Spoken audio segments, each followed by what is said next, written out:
B'siyata d'shmaya, we're going to learn Shabbos Daf Kuf Lamed Zayin. We're going to start with the next Mishnah, about 6 lines from the top of the Omid.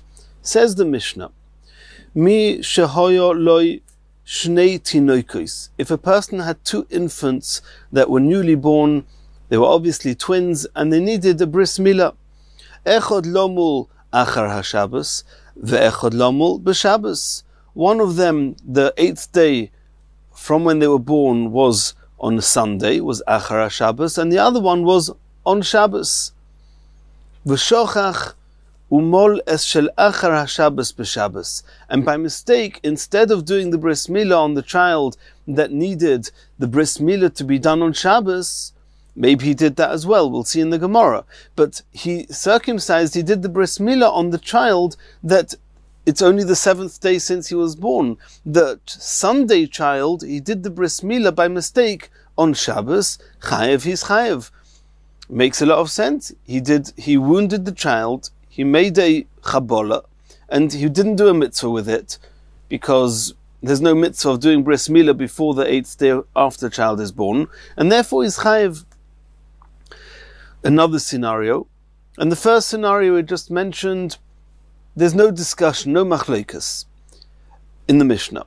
Echod lomul be'erev Shabbos ve'echod lomul b'Shabbos. A similar scenario, but somewhat different. If the 2 infants you had that needed a bris milah, one of them, their time was on Friday, and the other one was on Shabbos. And for some reason, the Friday baby was not done a bris milah to on Friday. V'shochach umoles shel erev Shabbos b'Shabbos, and he did the bris milah of the Friday baby on Shabbos. That's called a milah shaloi bizmanoi, and we know that milah shaloi bizmanoi is not doicha Shabbos. And by mistake, and the person was all in a behola, he was all worried and concerned, trying to do the mitzvahs. He made a mistake, and he did the bris milah on the Friday baby.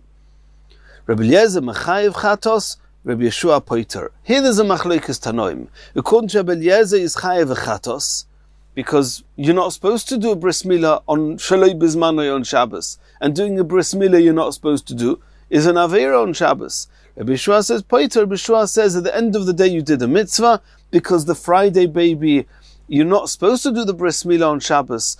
You're supposed to wait till after Shabbos, but if you did the bris milah, you've done a mitzvah. And therefore he says that you're potter, and we'll see in the Gemara some more details. Says the Gemara, Rav Huna Masni Chayev. Rav Huna learnt our Mishnah, the tradition he had, which is the version we have in our Mishnah, that in the ratio of the Mishnah, the first case is a case where it was a Shabbos and Sunday babies, and there he did the Sunday bris on Shabbos. Chayev, everyone says Chayev. Rav Yehuda Masni Potur. Rav Yehuda reads the Mishnah very differently. Rav Yehuda, he takes the case of the Friday Shabbos baby that's discussed at the end of our Mishnah, and he makes that the Reisha, and instead of saying Chayev, he says Potur. That if you did the bris of the Friday baby on Shabbos, you're Potur. And then the Sefer, according to Rav Yehuda, is the Shabbos Sunday babies. And there he says it's machlokes Rabbi Eliezer and Rabbi Yeshua. According to Rabbi Eliezer chayev, according to Rabbi Yeshua is potur. Rav Huna Masni Chayev de Tanya, because he has a brisa that explains that the machlokes exactly like he does. Omer Reb Shimon ben Elazar, lo nechleku Rabbi Eliezer Rabbi Yeshua al mi shehoyu lo beis tinoikos echod lomul b'Shabbos ve'echod lomul achar Shabbos. In a case where one baby was a Shabbos baby and the other one was a Sunday baby, v'shochach umol es shel achar Shabbos b'Shabbos, and you did the bris milah of the Sunday baby on Shabbos, shehu chayev. Everyone agrees. That's the version we have in our Mishnah, the Reish of our Mishnah, and that's how Rav Huna learnt it. Alma nechluku, where's Rabbi Eliezer and Rabbi Yeshua arguing? Almi shahoyu lo beis tinoikos, he had 2 infants, echod lomul be'erev Shabbos ve'echod lomul b'Shabbos. One was a Friday baby, the other one was a Shabbos baby. V'shochach umoles shel erev Shabbos b'Shabbos. Rabbi Eliezer mechayev chatos, Rabbi Yeshua poyetur. Ushneim, and now in the Brisa is explaining Rabbi Eliezer and Rabbi Yeshua. Ushneim lo ylamduo elo me'avodas k'ichovim. We know, and we saw this in the Sugya on Daf Samach Tes, that the halachas of chatos is learned from avodah zarah. The pasuk explicitly tells us that somebody who does avodah zarah and he does it by mistake, then he's chayev chatos, and we learn from there that all chatos has to be similar to avodah zarah. And here, both Rabbi Yeshua and Rabbi Eliezer learn their halachas based on what we understand from avodah zarah. Rabbi Eliezer sovar kavodas kechovim. Rabbi Eliezer says he's chayev here, just like avodas kechovim. Ma avodas kechovim in the case of avodah zarah. Omar Rachmana lo yisavid, the Torah said, don't serve avodah zarah. Ki ovid mechayev, and if you do serve avodah zarah, if it was a mistake, you chayev chatos. Hochanami here too. Lo yishna. The Torah said, don't do the bris milah on Shabbos, and we're talking here about milah sheloi bizmanoi, which means that you're doing the Friday bris on Shabbos. The Torah said, don't do it, and you did it. Then you're going to be chayev. Rabbi Yeshua says you're potter here because he sees a difference between avodah zarah and here. Hosam in the case of avodah zarah, delav mitzvah. When you served avodah zarah, you weren't doing a mitzvah. Of course, there's a chiyuv chatos. Hocha, however, in the case here, mitzvah at the end of the day. When you do the bris milah of the Friday baby on Shabbos, it was osa. You weren't allowed to do it. It's milah shaloi bizmanoi. But at the end of the day, he needed to have the bris milah done, and you mekayim a mitzvah. So Rabbi Yeshua says, if you're mekayim a mitzvah, if you got confused, and in the confusion, you by mistake you did a mitzvah, ta'abid bar mitzvah va'osa mitzvah, in that case you're potter from chatos. Rabbi Yehuda learns it differently. He learns potter. He learns that there's no machloikus between Rabbi Eliezer and Rabbi Yeshua in the case of the Friday Shabbos babies, and they both agree that potter. And their whole argument is going to be on the Shabbos Sunday babies. The Tanya he learned in the Brayso Omer Reb Meir. Lo nechleku Rabbi Eliezer Rabbi Yeshua al mi shahoyu lo beis tinoikos echad lamul be'erev Shabbos ve'echad lamul b'Shabbos. If somebody's got two babies, a Friday baby and a Shabbos baby, v'shochachu moles shel erev Shabbos b'Shabbos, and he did the milah of the Friday baby on Shabbos, shehu potter. Everybody agrees with that. According to Rabbi Yehuda, according to Rabbi Meir, not like in our Mishnah. Alma nechluku, where's the machlekes? Al mi shahoyu lo beis tinoikos echad lamul achar Shabbos ve'echad lamul b'Shabbos. If you had two infants, a Shabbos baby and a Sunday baby, v'shochachu moles shel achar Shabbos b'Shabbos, and you did the bris milah of the Sunday baby on Shabbos, that in our Mishnah it seems everybody says you're chayev, because it was Torah b'dvar mitzvah v'lo osa mitzvah. If you do the bris milah of the Sunday baby on Shabbos, you've not done the mitzvah, it's too early. But according to Rabbi Meir, it's a machlekes. Rabbi Eliezer mechayev. Rabbi Eliezer says in that case you're mechayev chatos. Rabbi Yeshua poiter. Rabbi Yeshua says potter. And again, ushneim lo yilamdua elo me'avodas kechovim. They both learned their halachas from avodas kechovim. Rabbi Eliezer savar kavodas kechovim. Rabbi Eliezer says it's like avodas kechovim. Ma avodas kechovim omar achmona lo yisavid v'chi ovid mechayev. By avodah zarah, the Torah says don't do avodah zarah, and if you do avodah zarah, you have to bring a chatos. Here too, the Torah says don't do a milah, don't make a wound in a child.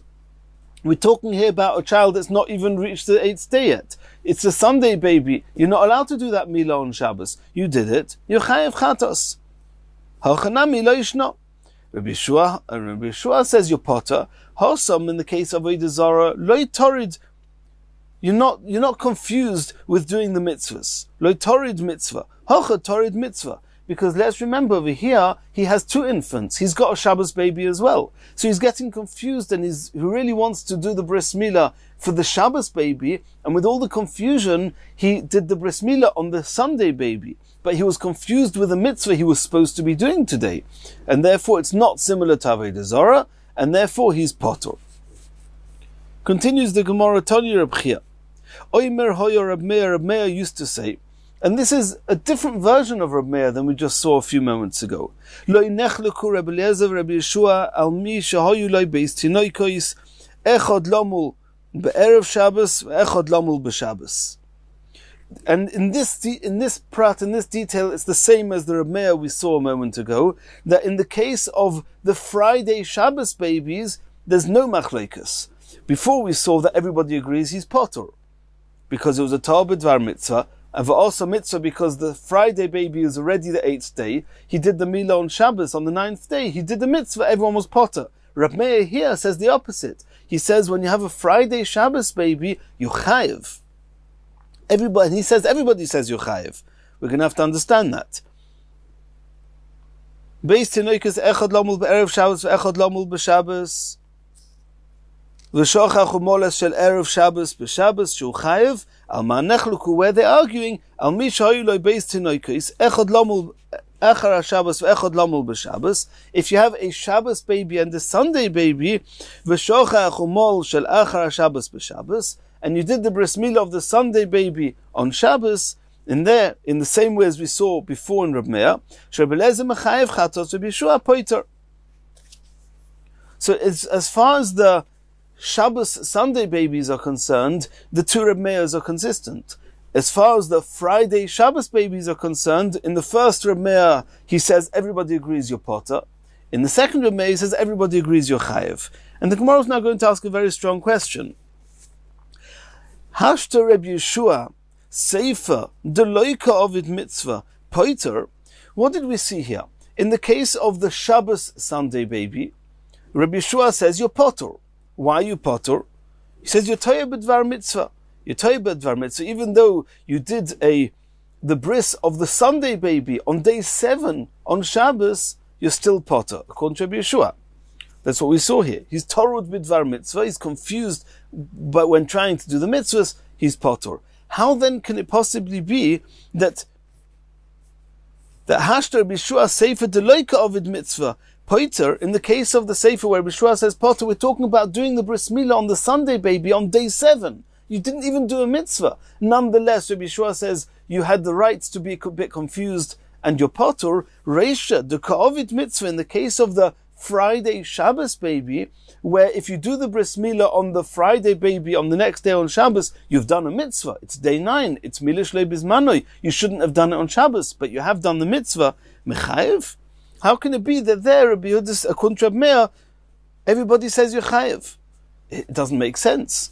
So in the first version of Reb Meir, it's okay, because in the case of the Friday Shabbos baby, everybody says he's potter. For that reason, he did the mitzvah. And the machlekes is only on the Shabbos Sunday babies where Rabbi Shua says potter and Rabbi Eliezer says chayev. But over here, where Reb Meir, in the second Reb Meir says that on the Friday Shabbos babies, everyone says you're chayev, even though you've done the mitzvah of milah.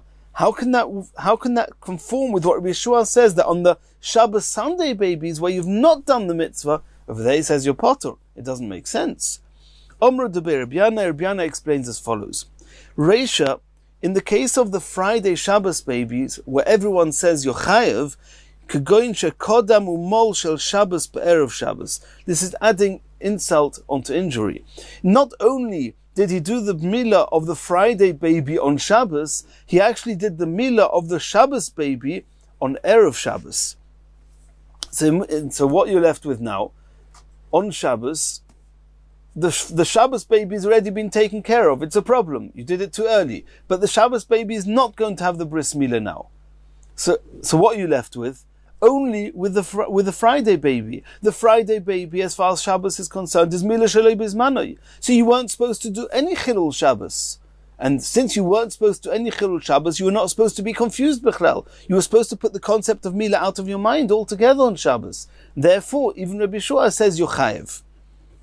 Safer, but in the case where Rabbi Shua says potter, is nitno Shabbos lidochis, because over there you've got a Shabbos baby and a Sunday baby. So it's true that when he does the milah of the Sunday baby on Shabbos, it's a problem, you haven't even done the mitzvah. But at least you had the rights to do a bris milah on Shabbos, on the Shabbos baby. And since you had the rights to be a bit confused with the mitzvah, therefore Rabbi Shua says you're potter. But in the case of the Reisha, we're talking about where there's no baby that was supposed to have bris milah on Shabbos, because the Shabbos baby, you did the bris milah on Friday, and therefore you had no rights to be confused, and therefore you're chayev if you did the bris milah on Shabbos. Omale Rav Ashi Rav Kahana, Reisha Nami, Nitno Shabbos lidochis, Ligabe Tenoikas de Alma. How can you say that in the Reisha, in the case of the Friday Shabbos baby, the reason everybody says you're chayev is because on Shabbos, the Shabbos baby was already done the bris milah on Friday. The Friday baby was shaloi bizmanoi. So you're saying over there, everybody agrees there was not supposed to be any chilul Shabbos at all. That's why you're chayiv. I don't understand. Shabbos is a regard relative to mitzvahs milah.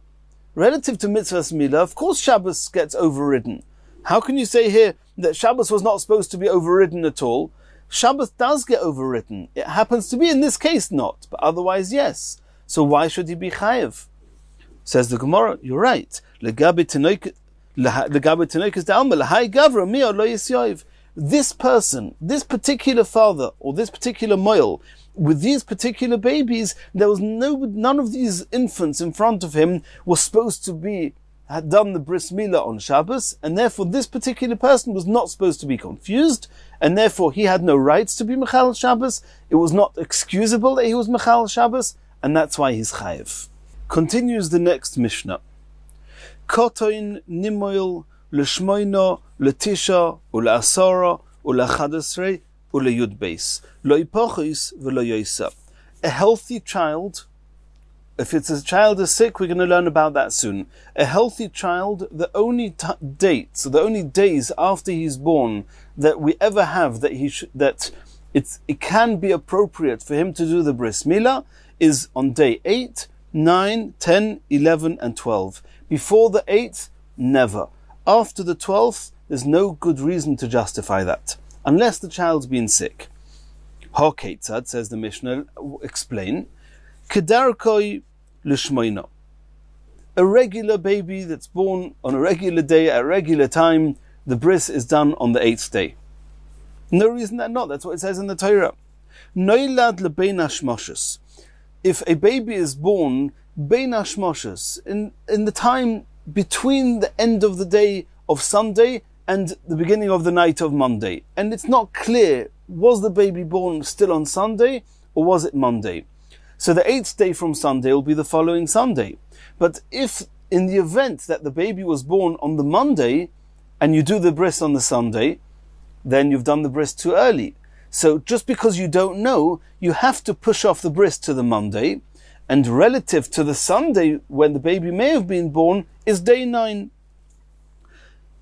Noilad lebein hashmoshes nimoil lechi.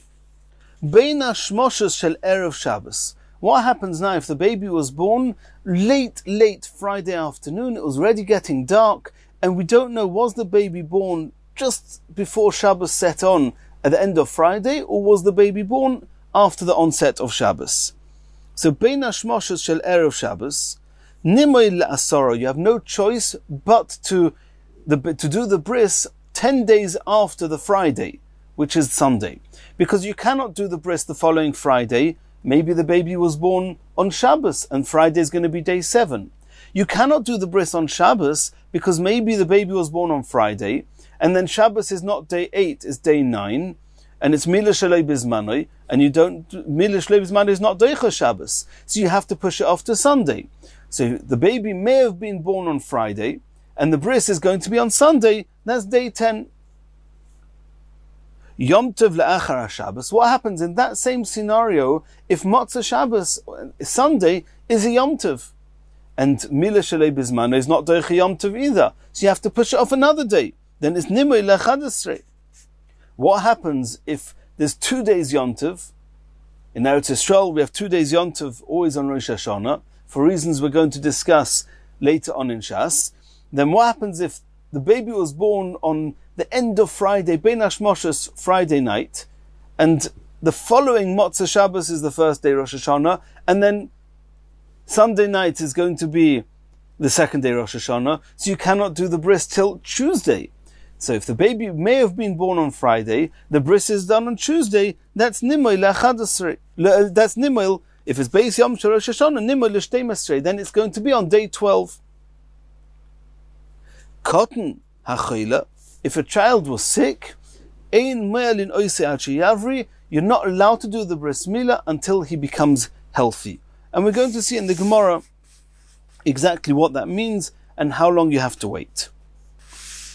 Says the Gemara, Omar Shmuel, Choltzoso ichamo, if this child had fever, and it was dangerous to do the bris milah, and then his fever subsided and now he's feeling better, he's not anymore sick, noisnim lo zayin lehavroiso. You need to give him 7 days in order to cure, in order to become strong, and only then, only on the 8th day are you allowed to do the bris milah.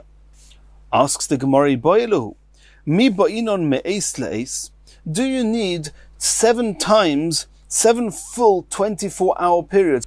For example, if the baby became better on midday Sunday day, do we say you need to have 7 times 24 hours from Sunday midday to Monday, to Tuesday, to Wednesday, to Thursday, to Friday, to Shabbos, to Sunday? Only then, Sunday midday the following week, where you've had 7 full 24-hour periods, then you can do the bris milah? Or do we say no, you have to have 7 days? Sunday he became better, Sunday is 1 day, Monday is another day, Tuesday, Wednesday, Thursday, Friday, Shabbos, and straight away on Sunday morning you can do the bris. You don't need to wait till the following Sunday midday. That's the question of the Gemara. Toshema, we're going to bring proof. The Tani Luda, somebody called Luda, we learnt in a brisa, Yom havra'asoi kiyomi voldoi, that when the day that he gets healed is compared to the day that he was born. That's all it says. My love, we take it for granted. What does that mean? Ma yom hivoldoi loy ba'inon me'es le'es. Regarding a regular baby that's born, we don't need the termination of 7 24-hour periods before you can do the bris milah. If the baby was born at the end of Sunday afternoon, while it's still Sunday during the day, you can do the bris milah the next Sunday morning, even though you haven't had a full 7 times 24 hours. Therefore, so too here, regarding healing, the day that he heals is 1 day, every other day is another day, and the following Sunday morning you can do the bris milah. That's what we would have thought, says the Gemara Loi. No, odif yom havra'asoi miyomi voldoi. It is similar to the day he was born, in as much as you need 7 days. But it's even more than the typical counting 7 days before you do the bris milah. Regarding counting the 7 days after a baby is born, only after which, on day 8, you can do the bris milah. There you do not need me'es le'es. But when it comes to the healing, ba'inon me'es le'es, over there, you do need to have 7 24-hour periods before you can do the bris milah. And obviously you can only do bris milah in the day. So if the 24-hour period finishes at the night, you have to wait till the next morning. Says the next Mishnah. Eilu hein tzitzin hama'akvin es hamilah. We've already learnt about this previously, that there's a concept called tzitzin, the little shreds of skin that are left from the orlos skin, and that are not, and they are covering over the crown, the head of the aver, of the limb of the bris milah. So eilu ein tzitzin hama'akvin es hamilah, basar ha'choifa es roiv ha'atoro. The crown, which is the widest part that surrounds the part where the head of the aver merges with the main part of the aver, so that widest part, if there's any of the skin that is supposed to be removed, the priya skin that is supposed to be removed and totally reveal the atara, if roivu atara, if most of the atara in the circumference, if most of the circumference is covered by this skin, then that's called tzitzin ha'ma'akvin, and the milah is invalid. Ve'eino eichel b'truma, and one of the ramifications of being an oral is you're not allowed to eat truma. If it's a gadol who can eat, he's not allowed to eat truma, he's considered an oral. Ve'im hoyo ba'al basar. What happens if a person is very fleshy, or even a child, and there's a lot of access, he's a very flabby person? Mesaknoi mipnei maras ayin, then one has to fix it, one has to do whatever one has to do. It's a machlokes in the poskim. If you cut the skin, if you just move the skin, it's a discussion, but you have to fix it for maras ayin, in order that people shouldn't think that chas v'sholem, this person hasn't done a bris milah. Because when this is just regular, and the aver of the milah is protruding normally, then one can tell that the bris milah has been done. But if the whole area is concealed by the flesh, you cannot see he's done bris milah, and that's no good. Says the Mishnah, Mol v'loi pora. We've mentioned a few times already that Mila needed a few different stages. The first one was to cut away the orlos skin, which is the part of the skin which is beyond the head of the aver. And then there's pora. The part of the skin that covers the head itself has to be bent back over the aver in order to reveal the head, in order that the head should be exposed, and that's called pora. Pora means to reveal or to uncover. You have to uncover the head. If somebody only did mila and did not uncover the head of the aver from the skin, it's considered as if he hasn't done the mila, and the Mefarshim ask, you just said now that even if there's a bit of skin just covering most of the circumference, it's already not called a mila, it's already called tzitzin ha'ma'akvenis ha'mila. They stop the validity of the mila. So of course, if you've left all the skin on the head of the aver, of course that's not going to be valid. So there's a discussion in the Mefarshim what exactly the Mishnah is coming to tell us with this extra line. Says the Gemara, Omar Bavina, Omar Birmiya Bar Abba, Omar Rav, Bosor ha'choife es roiv goiva shel atara. Don't think that tzitzin ha'ma'akvin is just if most of the circumference is covered by a little bit of skin. Even if only a very small section of the circumference is being covered over by a piece of skin, by a shred of skin, that the length of that skin covers most of the height of the atara, of the head, that's sufficient to invalidate, to make the whole mila as if he hasn't done the mila. It's called tzitzin ha'ma'akvin. So whenever we check for the tzitzin, for these shreds of skin, we check that there's no piece of skin that's covering most of the atara, that's the widest part of the head, the part of the head that's closest to the body, and we check that there's no pieces of skin that are hanging over the head itself, roiv of the height of the head, that's also ma'akav. Continues the Gemara. V'im hoyo bal basar v'chulu. The Mishnah said if somebody is very fleshy and the excess flesh is hiding the fact, is covering up the fact that he's done the bris milah, it has to be fixed. Omer Shmuel, cotton amasurable bebasar. A little child that's got lots of access, is covered with a layer of excess flesh. Royin oisoi, how do we determine whether you have to fix it or not? Because you've done the bris milah. The bris milah is kosher, it's just that one can't tell. So Shmuel, the version of Shmuel uses, the formula Shmuel uses is as follows. Royin oisoi kol zman shemiskashe. We look if at the time where the aver becomes hardened, v'nire mohul. If when the aver is hardened, one can clearly tell that the milah has been done, einay tzorich lomul. You don't need to do anything more to fix it. V'im lav. But if when the aver is hardened, you cannot see that it's mahul, lo tzorich. V'im lav tzorich lomul. Then you have to fix it.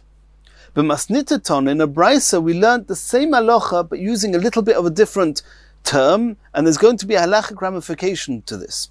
Reb Shimon ben Gamliel omer, cotton amasurble bebasar, a child that's got a layer of added flesh in the area near the milah. Royin oisoi, kol zman shemiskashe, what we look is to see if when the aver is hardened, ve'einoi nire mahul. If when it's hardened, you cannot see that he's done the bris milah, tzorich lemoiloi, then you have to fix it.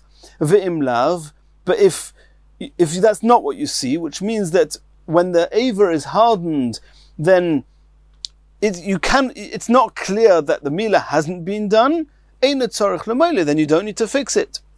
What's the difference between Shmuel that says we check if the aver is hardened, if it looks mahul, and then you don't need to fix it, or whether it looks einay mahul, and then you do have to fix it? What's the difference if you're looking for mahul or looking for einay mahul when the halacha is the same? If it looks mahul, you don't need to fix it. If it doesn't look mahul, you do have to fix it. Says the Gemara, Ike binayu nire ve'einu nire. If the flesh is just covering over the aver or the head of the aver just partially, so then according to Shmuel, he says you have to see royin. Do you see that it's mahul?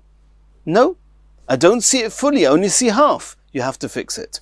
According to Shimon ben Gamliel, have a look. Do you see that it's not mohol? No, I don't see it's not mohol, I see it's partially mohol. Then you don't need to fix it. Continues the Gemara. Mol v'loi pora. And the Gemara is actually not talking about that particular case of doing Mila and not doing Priya. It's just the title of the Gemara. And the Gemara is now going to tell us the text of the brachas that one says at the Mila. And most of us are familiar with this. Tonu Rabbanon. Hamol, the moil, what bracha does he say? He says, Oimer asher kirchonu b'mitzvoisav v'tzivonu al hamila. Hashem has sanctified us with his mitzvahs and commanded us the mitzvah of Mila. Avi haben oimer, what bracha does the father of the child say? Asher kitchonu b'mitzvoisav v'tzivonu la'achnisoi b'vrisoi shel Avraham Avinu, to enter the child into the covenant that was made with Avraham Avinu. That's the bris milah, and that is the father's duty, the father's schus, and his responsibility to make sure that the child has a bris milah. So he makes this bracha. Ha'imdim oimrim, all the people who are standing round witnessing the mitzvah, what do they say? In the same way as the child was brought into the bris of Avraham Avinu, so too he should be brought into Torah, and he should be brought into the chuppah, and brought into Maisim Tovim.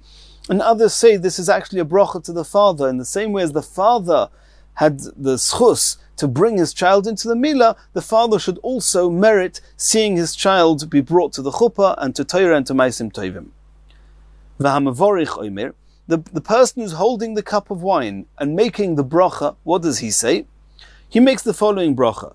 Asher kidash yedid mi beten, Hashem sanctified the beloved one, which Rashi says is Yitzchak Avinu, Tosfos brings Rabbeinu Tamid Avraham Avinu. And when was he sanctified? Already from the womb.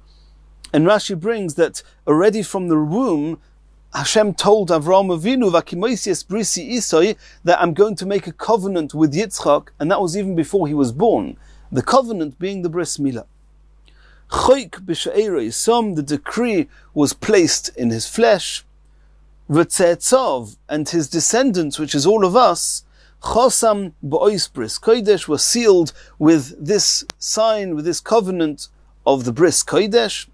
Alkein, therefore, b'schar zois, in this merit, keil chai, our living Hashem, chelkeinu, our portion, tzavei, command, lehatzil yedidus she'irenu, you should rescue the beloved of our flesh, which is this child that's just had the bris milah, mishachas, from destruction, leman brisoi, for the sake of the bris, asher som b'vsarenu, that we've put in his flesh, baruch ata Hashem, koires habris, Hashem who has established the bris. That's a regular bris milah. Hamol es hagerim, somebody who does the bris milah on a ger, we know that one of the things that a goy has to do when he's converting, in the process he has to do bris milah. So somebody who does the bris milah on a ger, he says, Oimer Baruch Ato Hashem Elokeinu Melech Ha'olam Asher Kitshonu B'Tzoisav V'Tzivonu Al HaMilah. The moil says there's a mitzvah to do milah. He makes the bracha. V'Mavorich Oimer. There's no aviyah ben there. So what does the person who's making the brachas with the kois, what does he say? Asher Kitshonu B'Mitzvoisav V'Tzivonu, Hashem has sanctified us with the mitzvahs and commanded us Lomules HaGerim, to arrange for the gerim to have bris milah done. Ulahatif mehem dam bris, and to take out from them a drop of blood from the milah, because very typically a goy, when he comes to do the gerus, when he converts, there's no orlos skin left, and all one does is hatofas dam bris. She'el moli dam bris, if not for the blood of the bris, loy niskaimu shmaim v'oretz, the world would not be able to stand. Shenemer, as it says in the pasuk, im loy berisi yoimam v'laylo, if not for the covenant which is on us day and night, non-stop, the bris milah stays with us all the time, wherever we are, whenever we are. Then, if not for that, chukah is shmaim v'oretz loy samti, then the laws of the nature of the heavens and the earth would not have been established. Baruch ato Hashem, koires habris. Hamol eso avodim. We've seen early on in the perek that there's a mitzvah for an eved and for a shifcha. For a goy who becomes a slave or a maid to a Yisrael, they have to do gerus. And obviously if it's an eved, if it's a male, he has to do bris milah. So, Oimer asher kitchonu mitzoiso v'tzivonu ala milah. The moil makes the bracha on the milah. Hamavarich Oimer asher kitchonu mitzoiso v'tzivonu lo melos avodim. There's a mitzvah to do bris milah to the avodim, and these are the psukim that we mentioned previously in the Perek, that the miknas kesef and the yilid bayis, there's a responsibility on the master to bring them into Yiddishkeit, into Judaism. Ulahatif mehem dam bris, shel molei dam bris, chukos shemaim v'aretz lo niskaimu, shenemar im lo brisi yomim v'laylo, chukos shemaim v'aretz lo samti, baruch ato Hashem koirei sabris, the same text as we said for the Gerim. Hadron aloch Rebbe Eliezer Demila, b'siyata deshmai, we've finished Perek Rebbe Eliezer Demila, and we're hopefully going to do Chazor on Perek Rebbe Eliezer Demila, and we're going to start straight away Perek Toilin, the next Mishnah. Says the Mishnah, Rebbe Eliezer Omer, Toilin es hamishmeres, one's allowed to suspend a strainer, which is a type of a sieve, onto the barrel, beyond Tov, and you're allowed to do that on Yom Tov. And through this strainer, they used to sieve the wine from all the bits that were floating in it when you poured out the wine.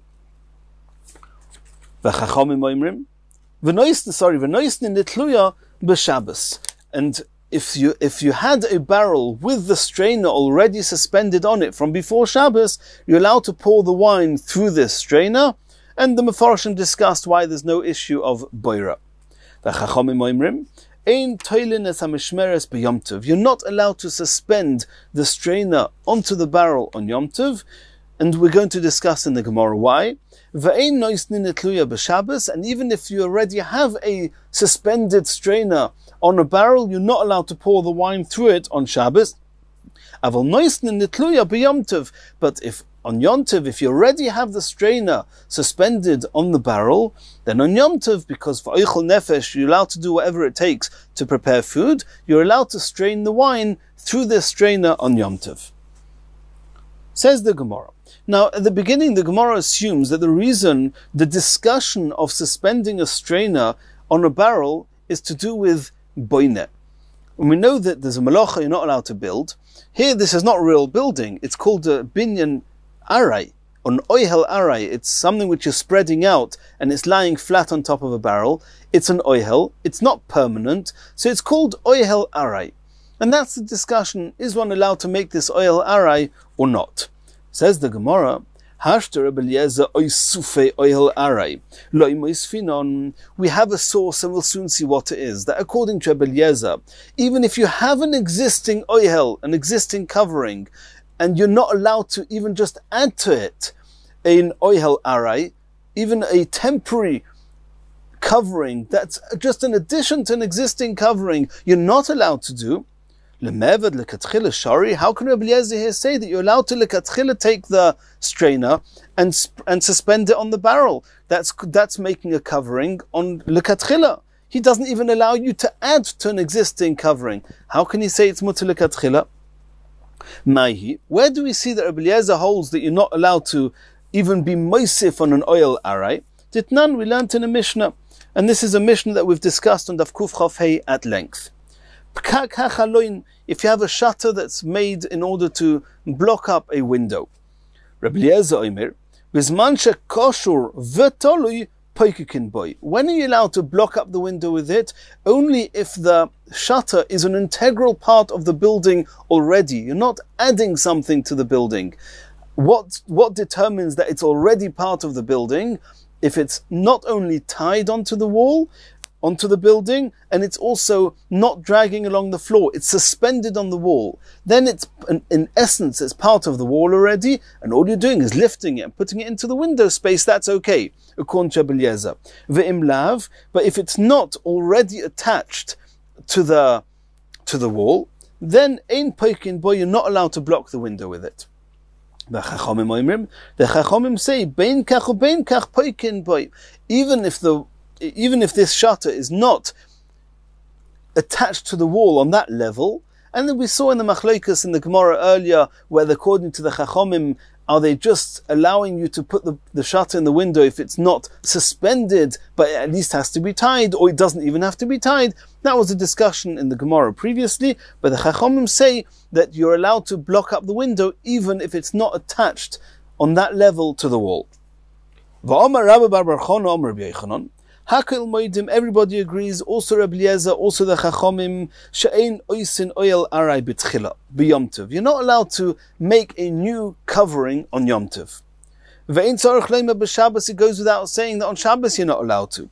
The whole discussion is, you have a wall, you have a window space, you want to add to the wall, you want to add this shutter in to block off the window. That's the whole discussion. The whole discussion is whether you're being moisif oyel arai, and according to Rabbi Eliezer, you're not allowed to be moisif, and that's why it has to be attached and suspended before Shabbos or Yom Tov, and then you're not being moisif. It's already an integral part of the building. Rabbi Eliezer oimer, ein moisifin b'Yom Tov, ein tzarich loima b'Shabbos. V'chachamim oimrim moisifin b'Shabbos, ein tzarich loima b'Yom Tov. According to the Chachamim, you're allowed to add, and that's why it doesn't need to be attached on that level to the wall in order to allow you to block it up, and that's on Shabbos and even more so on Yom Tov. So you see here clearly that Rabbi Eliezer does not allow them to put the shutter in the window, even though it's just moisif and oil arai, unless it's already completely attached to the wall before. So why over here does Rabbi Eliezer allow you lekatchila to take the strainer and to suspend it on the barrel? Says the Gemara, Rabbi Eliezer sova lok Rabbi Yehuda. He holds that Rabbi Yehuda. The issue here is not, even though there may be an issue of making an oihel, but it's mutter anyway on Yom Tov. Why? Like Rabbi Yehuda, the Tanya, ein bein Yom Tov l'Shabbos ela oichel nefesh bilvat. The Chachamim hold that the only thing you're allowed to do on Yom Tov that you're not allowed to do on Shabbos is oichel nefesh, preparing food. Rabbi Yehuda matir af machshira oichel nefesh. Rabbi Yehuda says not only the actual preparation of the food, but anything you need along the way to be able to get to the food and to bring the food and prepare the food to be able to be prepared, that's also allowed to be done on Yom Tov. So here, straining the wine is oichel nefesh. Putting on, suspending the strainer is a malacha that you would have to do. It's making an oihel, which is machshirim. It's preparing the barrel in order that I should be able to prepare the oichel nefesh by pouring the wine through it. So there, according to Rabbi Yehuda, it's mutter. So the reason Rabbi Eliezer says it's mutter is because it's oichel nefesh. Blocking up a window is not oichel nefesh. Asks the Gemara, Eimer de shamino leilu Rabbi Yehuda b'machshirin she'iev she'lasayson me'erev Yom Tov. Rabbi Yehuda only allows you to do machshirim, to prepare on Yom Tov in order to be able to do oichel nefesh, only the type of preparations that you couldn't have done before Yom Tov. Who told you that Rabbi Yehuda allows you to do those type of machshirim that you could have done before Yom Tov? You could have put this strainer onto the barrel before Yom Tov, and you didn't. Maybe Rabbi Yehuda will not allow you to do it. Says the Gemara, Rabbi Eliezer adifim Rabbi Yehuda. You're right, it could be according to Rabbi Yehuda, it would be asa. The only point that Rabbi Eliezer is taking, or is similar to Rabbi Yehuda, is that he even allows machshire oichel nefesh, not just oichel nefesh. But it could well be that Rabbi Yehuda says you're only allowed to do machshirin that you could not have done before Shabbat, before Yom Tov, and Rabbi Eliezer adds to that and says, I, Rabbi Eliezer, allow you to do even machshire oichel nefesh, even those that you could have done before Yom Tov. And that's what the Mishnah says. Rabbi Eliezer oimer toilin es hamishmeres b'Yom Tov. And the Mir Hashem, in the next shiur, we're going to continue from here.